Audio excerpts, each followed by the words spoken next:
ninth win of the year, and Jimmie Johnson makes history. I don't know what to say. Second place in the championship isn't what we came here for, but Jimmy's a great guy. He deserves the win. And he's going to become a three-time NASCAR Sprint Cup champion. Tony Stewart wins it.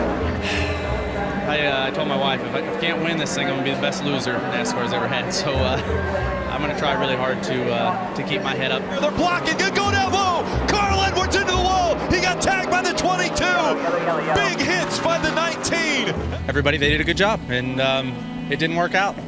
This is life. I had to push it. I couldn't go to bed tonight and think that I gave him that lane. How can this happen?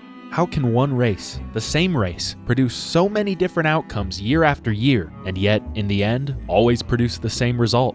Heartbreak. A word that has become synonymous with, ironically, one of the more upbeat individuals to ever grace the sport of stock car racing. If you're looking for a driver, you're looking for me. The motto inscribed on the business card of Columbia, Missouri's Carl Edwards. You might gather from this that his start in racing was pretty unconventional for a future NASCAR star, as despite being born into a racing family, with his father being local legend Carl Edwards Sr., Jr. didn't get his start until he was 13 years old. By today's standards, he may as well have had one foot in the grave, but it didn't show in his performance, as he would tear it up in the late 90s, building a solid resume to a track championship at Capitol Speedway in 1999.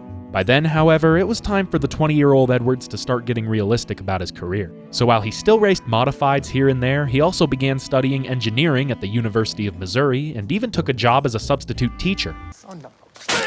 But very seldom has anyone achieved greatness by multitasking. He knew that if he wanted to achieve his dream, he would have to go all in. And thankfully, come 2002, he would get the chance to do just that. Signing him to drive select races during that year's Truck Series season was MB Motorsports, not to be confused with MB2 Motorsports, which Carl's cousin Ken Schrader raced for.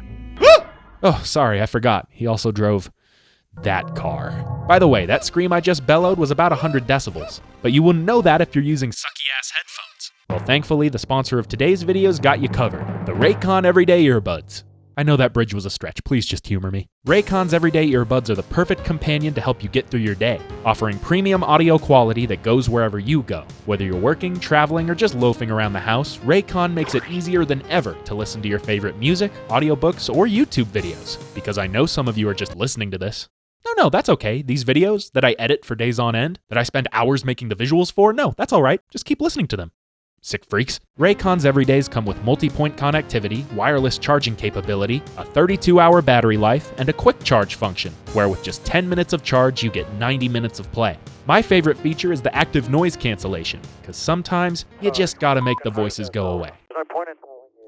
Much better. The Everyday Earbuds have become my go-to source of everyday entertainment. They're comfortable, stylish, and come in a variety of fun colors. As you can see, I got the purple buds with the Dreamy Clouds protective case. Let me tell you, them things look good.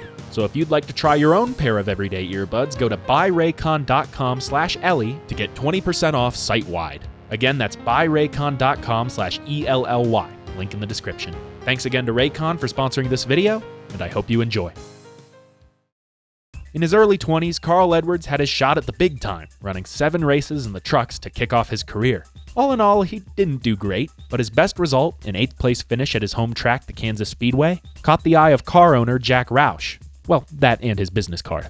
Roush Racing had spent the past 15 years building into a NASCAR juggernaut, and right as Carl was coming on board, they were realizing their full potential by winning back-to-back championships, with Matt Kenseth putting on a masterclass in consistency in 2003, and a young Kurt Busch having a run for the ages through NASCAR's inaugural chase. Carl could not have found a better place to call home, and right as they were hitting their stride in the Cup Series, he would find his own slice of success as a full-time driver in the Truck Series. Through just 2 seasons of racing, he went from being a nobody to one of the most intriguing prospects on the circuit, riffing off 3 wins apiece and becoming the 2003 Truck Series Rookie of the Year. Between that and his celebratory backflips, Cousin Carl was becoming quite the commodity. And one of the best parts of racing for Roush is that he tends to take chances on those who show potential. And Carl was no exception. While he ran out the remainder of his sophomore season in trucks, he was called up to the big leagues to replace Jeff Burton, whose 8.5-year tenure ended with a switch to RCR. Less than 3 years after breaking into the sport, Carl Edwards had reached the crest, and he would continue to impress in the 99, picking up 5 top 10s in his first 12 Cup starts with a best finish of 3rd at Atlanta. He also made his debut driving the Green Lantern car, which is just really cool. In the following offseason, the deal was sealed. In 2005, Carl Edwards would drive his first full season in the Busch Series and be the 5th full-time entry for Roush Racing in the Cup Series, joining the 2 reigning champs, a veteran with dozens of wins, and recent Busch and Truck champion Greg Biffle. With such a strong supporting cast, there was a lot of pressure on Carl to perform. Would he just be the weak link, or could he be the final piece to a NASCAR dynasty? And here he comes, the rookie from the pole, Carl Edwards. And the turn 4. Oh, I love it. I love it. Nothing like winning your first race. And here they come, and I think Cole's got the advantage. He does. He wins. Cole ready. Has won it. Yeah, baby. Yeah, baby. That's right. In back-to-back days, just 4 weeks into the season, Carl Edwards won his first Busch and Cup Series races. To this day, he's the only one to ever do that, and his triumph against Jimmie Johnson would go down as one of the closest NASCAR finishes ever, a meager 28 thousandths of a second. By today's standards, that may as well be 28 seconds, but nevertheless, Edwards went from new guy to Cloud 9 in the blink of an eye. And in hindsight, he did it in one of the most impressive ways possible. To win the Busch race, he had to beat that year's Cup champion, and to win the Cup race, he had to beat the following Cup champion. In just 2 days, one thing had become clear. Carl Edwards was here to stay, and there was still a whole season left to run. On the Busch side of things, he would take a huge points lead, and on the Cup side, he would pick up win number 2 at Pocono. But the win was bittersweet. Since the Busch Series race that was supposed to be held the day before in Nashville got rained out, they moved it to the same day as the Cup race. And since the tracks are 800 miles apart, Edwards couldn't even start in the Busch race, relinquishing an entire weekend worth of points. He would make up for it by winning the next race at Kentucky and continue to make up for it the whole rest of the season, but even still, the deficit proved too large to overcome, as he was forced to concede a championship that, at one point, was well within his grasp. At least in the Cup Series, he, along with all 4 of his teammates, made it to the chase. And while it didn't start off on the best note for Carl, he would squeak in back-to-back victories at Atlanta and Texas just before the end of the year, wrapping up his first full season in Cup, 3rd in points. I feel the need to repeat that. In his first full-time Cup season, the rookie finished 3rd. But alas, there was a catch. To compete for the Rookie of the Year award, you have to run a minimum of 7 races, and in turn have to have not run more than 7 races in the year before. Well, in 2004, Carl ran 13, so despite finishing worlds above the other newbies in Cup, he was ineligible to win 2005 Rookie of the Year. But at least he won the award in the Busch Series. And hey, this was just year 1. His luck would have to turn around eventually, right? But then he tried to get around Tony Stewart. Black flag, Carl Edwards. All Carl Edwards is doing right there is avoiding a wreck. He did not gain any position. He lost position. By doing that, he lost 3 positions. I do not understand that one. As far as sophomore slumps go, Carl's was about the slumpiest, in the Cup Series at least. For such an explosive arrival, he would fail to follow it up as he wouldn't nab a win or make the chase in the 2006 season. It was just a strangely down year all around for both him and most of his team. The Busch Series, on the other hand, saw quite a different case. This time, he managed to run all 35 races, finishing the season second to Kevin Harvick by 824 points. Ooh, so close. The good news for Carl is that Kevin wouldn't be around to spoil the show in 2007, leaving Carl a clear path to the Busch Series championship, which, despite a lackluster second half to the season, he would claim, beating David Rudiman by 618 points. Jesus, how did people watch this shit? Back to the Cup Series, Carl had started returning to form. He had gotten back to victory lane 3 times over and made the postseason, though this time he could only muster a 9th place points finish. Regardless, the 99 was beginning to meet expectations again, and come the following year, those expectations would be exceeded and then some. Carl Edwards wins. Carl Edwards will go to victory lane. Carl Edwards will come down and win. Carl Edwards will win it. In 08, Carl would come storming out of the gate, winning 2 of the first 3 races and 3 of the first 7. Those wins didn't translate to points, however, as inconsistency would plague the 99 team in the early running. After the 9th race at Talladega, a quarter of the way through the season, they were scored 10th in the points, just barely above the chase cut line. But that's the lowest they'd go all year, as what would follow was a complete championship resurrection. For the rest of the year, in 27 races, Carl would only finish outside of the top 10 5 times. He would win 3 races in 4 weeks mid-season, giving him the 2nd seed entering the chase. He would once again win 3 in 4 weeks to finish out the chase and the whole season. By every metric, it was a career year, one that 99% of the time would no doubt result in a Cup Series championship. The problem is that 2 other drivers had career years too. The first was Kyle Busch, who won 8 races in his first year with Joe Gibbs, but since he fell apart at the end, it doesn't really matter. The real party pooper happened to be the runner-up in Edwards' first win at Atlanta a few years ago. You see, I really think that losing that race woke up some kind of racing demon, because ever since that day, Jimmie Johnson had been laying waste to the Cup Series field. He won the championship in 06, he won it in 07, and now he's looking to three-peat. But through most of the year, things didn't seem to go his way. He wasn't bad, he just wasn't the best. And the fight from Carl Edwards was the fiercest the 48 had faced in many, many years. So fierce that he held Jimmie Johnson to 3rd place entering the chase. If there was ever a year that things were going to change, it was this one, right? Jimmie Johnson, Jimmie Johnson, Jimmie Johnson, Jimmie Johnson, Jimmie Johnson, Jimmie Johnson makes history. Nope. Even 3 wins in the last 4 races, even a win in the championship race couldn't stop him. 5 wins in the last 12 weeks of competition put Jimmie out front for good. And while Carl did the most poignant backflip of his whole career, Jimmie Johnson, from a 15th place finish, celebrated a record-tying 3rd consecutive championship. For Carl, it was still a landmark year, 9 wins and the most points earned overall, but that just makes it even harder to imagine what could have been. As the evil empire of the Lowe's 48 continued to reign supreme over stock car racing, Edwards slipped back to the mid-pack. In 2009, he once again went winless, just barely scraping his way into and through the chase. The following year, things didn't get much better, as his motives seemed to turn from winning races to killing Keselowski. But after that didn't work, Carl decided to turn the tides at the very best time, taking what looked to be another winless year and spending the last 2 weeks in victory lane. While Jimmie Johnson celebrated a 5th straight title, it was clear that something was brewing in the 99 camp. Perhaps another championship run? He would start 2011 by following Trevor Bayne home in the Daytona 500, kicking off the season in 2nd. Then, after exceeding the track limits in Phoenix, he would pick up the victory in Vegas, his 3rd win in the past 5 races.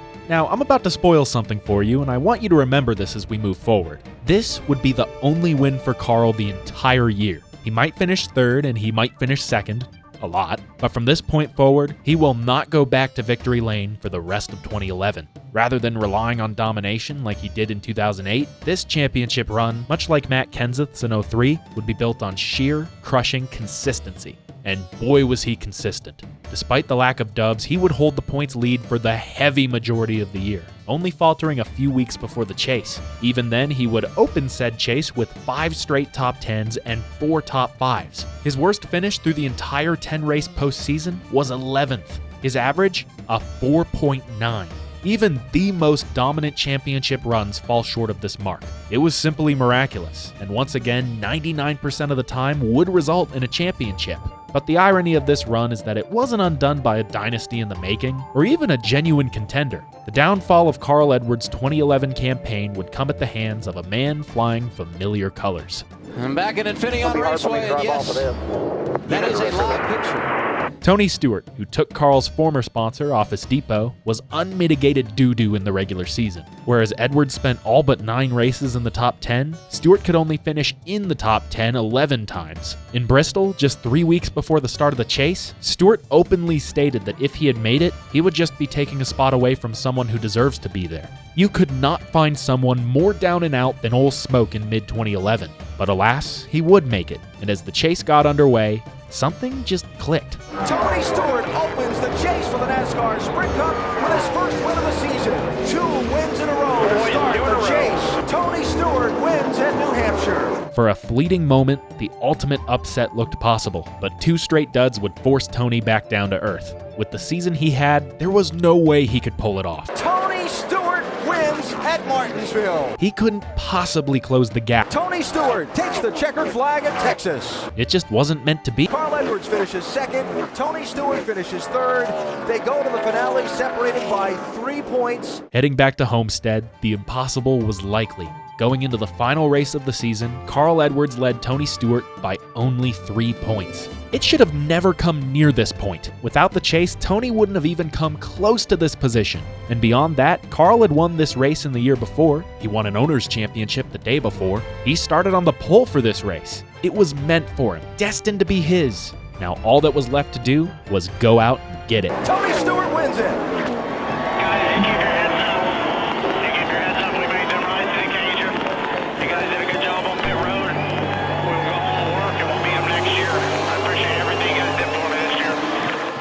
While his voice showed satisfaction, his face beamed dejection. He did everything right. He was far and away the best driver all season. Racing Reference even has him ranked in first. That's because it ended in a tie. And the tiebreaker? Stewart's 5 wins to Edwards' 1. His lone weakness was his undoing, and not even the most suffocatingly consistent regular or postseason could get him the crown. The racing demon had returned, taking recompense for that first win, and while it might seem unfair since he was racing Tony Stewart, not Jimmy Johnson, you might want to consider who he beat the day before.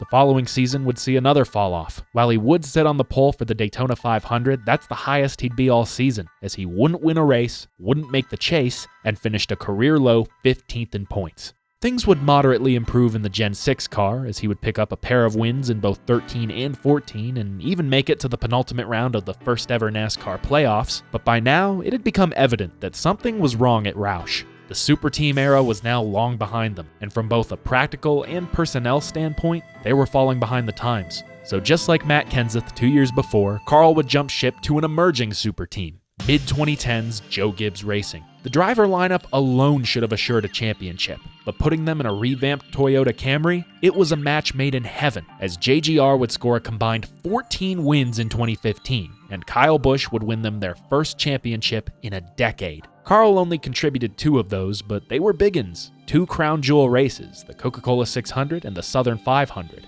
And just like in the year before, he made it all the way to the penultimate round of the chase. Safe to say that Carl was acclimated to his new team. And come 2016, all of the pieces were in place to see him finally take a stab at that elusive Cup Series championship. His season started off with a bang. After 2 consecutive wins at Bristol and Richmond, the latter of which involved a bit of friendly fire, he took the points lead for the first time since 2011. With an early lock into the playoffs, Carl coasted through the rest of the regular season, managing to hang on to the 4th seed despite a deluge of DNFs. Through the playoffs, he was fine. Nothing special. Certainly nothing indicating he should have been a contender. But the playoffs don't care about such indications. Your season doesn't have to be great. Hell, it doesn't even have to be good. All that matters is that you come alive at just the right time. And after once again transferring to the penultimate round by just 4 points at Talladega, and then finding himself in a massive points hole after Martinsville, Carl finally caught his big break. There's the caution. Carl Edwards was able to hang on to the lead, and now it has just been declared official. Carl Edwards wins at Texas. A single, perfectly timed rain shower granted Edwards his 3rd major shot at a championship. However, unlike the other 2, which were earned through domination and consistency, this run didn't have either of those things. But maybe he didn't need them. Maybe this time, it was simply meant to be.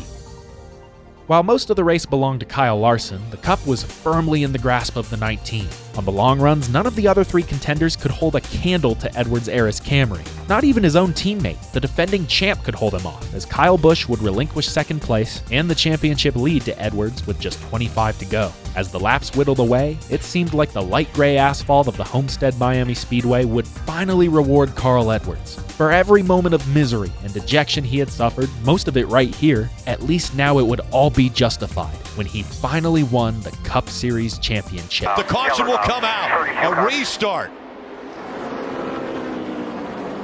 We'll see a flat left rear tire on the 32. As has become far too common in modern NASCAR, the officials decided that a barely out of control back marker on a completely different side of the racetrack from the leaders constituted a caution. And while Carl's crew kept him on the front row for the restart, it was Kyle's crew that slipped up and allowed Joey Logano to line up right behind Edwards, which, as it would happen, sealed his fate for good. Go down low. Carl Edwards into the wall. He got tagged by the 22. Big hits by the 19. And the caution comes back out again. Are you okay? Yeah, I'm all right. Damn. Thought I gave enough room. Man, I'm sorry. No, that's 100% me. That's our championship. This was the last time Carl Edwards would ever be in a NASCAR stock car, as this would end up being the last race he would ever compete in. A race that, if he couldn't win, should have at least been the climax to a decade-long struggle to reach the summit. But all it took was one flick of the wheel, one misguided block to the bottom of the racetrack to destroy all of it. All of that work, all of that pain, and the record books have nothing to show for it. It's hard to imagine the sheer depth of the low Carl was feeling in this moment. But in that moment, one where most would have cursed or crumbled or cried their way back to the garage, he simply got out, walked down pit lane, climbed up on Joey Logano's pit box and shaked his crew members' hands, taking the blame for the accident and wishing them luck in the championship. He never went back on his word. He truly was the best loser that NASCAR's ever seen. Of course, this was also the race where Jimmy Johnson won his 7th championship, both fitting and cruel, considering at least 2 of those titles could have easily been Carl's. But for whatever reason, whether it was the system, his competition, or flat-out abysmal luck, that trophy will forever lack his name. But thankfully, that name will be going somewhere else. In just a few weeks, Carl Edwards will finally be inducted into the NASCAR Hall of Fame. And to be honest, I'm surprised it took this long. His 28 Cup Series wins, coupled with his short yet successful runs through the lower divisions, have built one of the best resumes for any driver in the past 20 years. And while retirement seems to suit him well, I can never help but feel bad for the guy. Sure, his story is one of success, going from student to star, from substitute to Subway spokesperson, but while he might be satisfied with his accomplishments, I think I speak for most of his fans when I say that we aren't. As much as he won, there was a lot that he didn't win. A lot of trophies and awards that absolutely should have been his. He couldn't win his first Busch title. He couldn't compete for Cup Series Rookie of the Year. He finished runner-up in the Busch Series for 3 years in a row while competing in Cup full-time. He couldn't win the Cup with the most wins. He couldn't win the Cup with the best stats. And even in the one instance where the system favored him heavily, he couldn't even win it in a single race. Carl Edwards' career is one big series of what-ifs. And the biggest tragedy of all, well, besides that he didn't do a backflip after his final win, he did nothing wrong. Just like Mark Martin before him, he simply had the misfortune of being one of the greatest while competing against the greatest. And that's how he'll be remembered, as a footnote in NASCAR history who could have and should have been so much more.